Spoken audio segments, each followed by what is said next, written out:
Assalamualaikum warahmatullahi wabarakatuh. Saya Puspawardoyo, owner Wong Solo Group Indonesia, mengucapkan selamat ulang tahun Harian Rakyat Sulsel yang ke-10 tahun.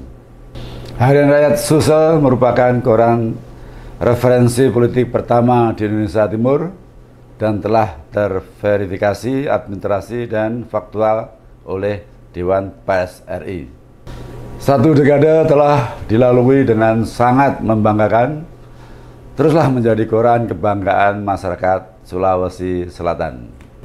Harapan saya, semoga Harian Rakyat Sulsel semakin maju, semakin berkembang, dan semakin dicintai rakyat Sulawesi Selatan.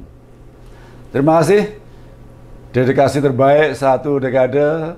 Sukses selalu Harian Rakyat Sulawesi Selatan. Wassalamualaikum warahmatullahi wabarakatuh.